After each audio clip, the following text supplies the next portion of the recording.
गो सेवक सभापति को हिंदू विरोधी आक्रमण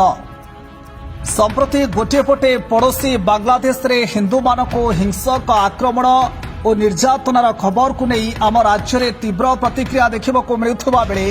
अन्य पटरे हिंदूवादी संगठन छद्मनामकरण करी केतेक निर्दिष्ट हिंदू संप्रदायर गोष्ठी एवं तथाकथित रोहिंग्या बांग्लादेशी सह हाथ मिलाई अपराधिक षड्यंत्र चलाउथिबार सांघातिक तथ्य सामना को आसिछि। एपरि एक घटना रे विश्व गो सुरक्षा बाहिनी राज्य सभापति तथा एडवोकेट सुरेश कुमार पंडा और तांका समर्थकों को आक्रमण करिसेंति। तथाकथित छद्मनामधारी हिंदू संगठन किछि असामाजिक व्यक्ति घटनारू प्रकाश से भद्रक जिलार संजय विश्वास रूपेश महांती और सौम्यकांत बेउरा मिसी भाइरस नाम एक छद्म हिंदू संगठन आड़ुआल बेआईनी गो चलाण करी बंधुक बेपारी और फेरीवाला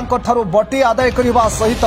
दारा सिंह को जेल मुकुड़ाइबा नारे बड़बड़िया मोटा अंकर टंका आदाय करने सह अनेक अपराधिक षड्यंत्र करुवा जनापड़ा। फल यार प्रतिवाद स्वरूप गो सुरक्षा बाहिनी सभापति सुरेश पंडा सह मिसी अनेक हिंदू संगठन कर्मी माने ढेंकानाल ठारे एक सभार एकत्रित होइथिबा बेले खबर पाई तथाकथित भाइरस संगठन कार्यकर्ता माने अतर्कित आक्रमण करी जीवन मारिदेवार धमक देइथिले जोथिरे आईनजीवी सुरेश पंडा आहत होइथिले एवं एने समग्र ट्विन सिटी रे यार तीव्र प्रतिक्रिया देखिबाको मिलिथिला। तेबे तुरंत से भाइरस संस्था को निषिद्ध करा जाई कर्मकर्ता को गिरफ्त करा जिबा बेआईनी बांग्लादेशी को राज्य हटाइबा और साधु संत को सुरक्षा देवा उद्देश्य पुलिस प्रशासन को लिखित अभियोग करा दैछि एवं आगामी दिन में जदि परिस्थिति न सुधुरे तेबे हिंदू संगठन राज्यव्यापी आंदोलन को ओह्लाइब बोली भुवनेश्वर एक सांबादिक सम्मिलन में सूचना देइछन्ति गो सुरक्षा बाहिनी कर्मकर्ता और सभापति सुरेश पंडा। नीलांबर दास हिंदू सुरक्षा संपर्क कार्य चलती सांबादिक सम्मेलन उद्देश्य होची ए जो रोहिंग्या माने अनुप्रवेशकारी माने आसुछन्ति से माने आसी माउसलो टिके जगह दे न्यारे आम बाड़ी पछपटे रही आम गाँव शेष मुंडर थिबा फांका पड़िया टिके आस्थान जमिया सहित पूरा सपरिवार सबंशे रोचंती एवं तांकर ज्ञाति कुटुंब सहोदर जी समस्त डाकी आनी से भिड़ जमाउछन्ती धीरे धीरे धीरे से एमिति विस्तार हो जे अंगुली प्रवेश बाहु प्रवेश न्याय आगामी भविष्य को एवं जमी आप देखुं बांग्लादेश अवस्था होची हु कि न्याय जोची अप्रीति घटना सृष्टि होची विभिन्न प्रकार चली से दंगा एठी मध्य समिति सृष्टि हम ता पूर्व सरकार सचेतन हुंतु जनसाधारण सचेतन हुंतु सरकार या द्रुत कार्यानुष्ठान नहीं सेमानकर जो अच्छी भोटर परिचय पत्र अच्छी अन्य कागज पत्र सब अच्छी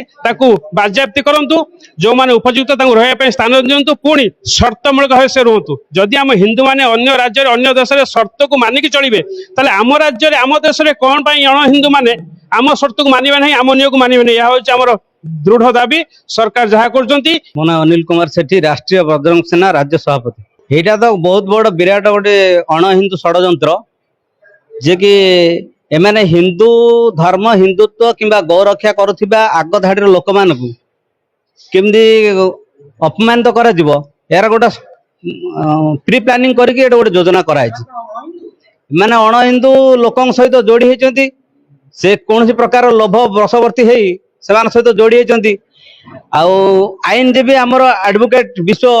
गो सुरक्षा बाहिनी सभापति आमर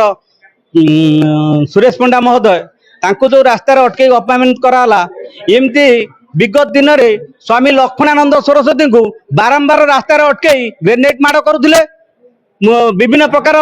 आक्रमण करुले दिने आसिले तांको निम्न भाव में गुली कर हत्या कर दिया सेतबेले भी पुलिस प्रशासन सरकार नीरव रहउतिला आज भी सुरेश पंडा द्वारा आक्रमण होइतिबारु पुलिस प्रशासन नीरव रही स्वामी लक्ष्मणानंद सरस्वती को निर्मम भाव हत्या करागला ये आक्रमण करी से चाहते कौन से हिंदू संगठक कौन से हिंदुत्व काम न करूँ से प्रकृत योजना है केवल हिंदुत्व को बर्बाद करवा परवर्ती पदक्षेप हूँ आम चाहूँ जे जे कौन से हिंदू संगठन प्रति आक्रमण हो अपमानित कराऊँ तार तुरंत एक्शन नि जाऊ अण हिंदू बांग्लादेशी अनुप्रवेशकारी मान चिन्हट करा तुरंत बांग्लादेश को पठे दि जाऊ कारण से बांग्लादेश रे जो हिंदू मान अन्याय अत्याचार कराऊँगी आक्रमण कराऊँगी व्यवसायी मान लुट कराऊँगी तो से किसी होना तो तेणुक से जो जगह होती तार प्रतिशत बदल एठू सब बांग्लादेश को विदा करा जाऊ। महाराज दर्शन सुरेश कुमार पंडा आईनजीवी ओडिशा उच्च न्यायालय तथा राज्य सभापति विश्व गो सुरक्षा बाहिनी आज सांबादिक सम्मेलन एक परिस्थिति थिला ओडिशा उपरे जो आतंकराज सृष्टि होईची अणहिंदू संप्रदायर हिंदू विरोधी भाइरस नामक एक संजय विश्वास जो कार्य चली सारा राज्य रे समस्त सहित गेरुआ पिंधि तिलक मारी मद मांस झील बेपारी करी जो चली तार उपर आम आईनगत साहाय्य पाई आईन द्वारस्थ होइचु ताकू आज पर्यंत गिरफ न होबार कारण एवं से कहीं गिरफ होनी से खुलमखुला कहते जिला प्रशासन पुलिस आमर औकात अच्छी ताकू नहीं आमर प्रेस मीट रही है प्रेस मुख्य भूमिका गोटे केस मामला 31/7/2024 एफआईआर देला परे आज पर्यंत एफआईआर तार कहवा एवं पुलिस काम करवा आमको सन्देहजनक होइछि आसंता दिन में हिंदू मान आक्रमण हो पारे ताकू आखि आगे रखी आज आम सांबादिक सम्मेलन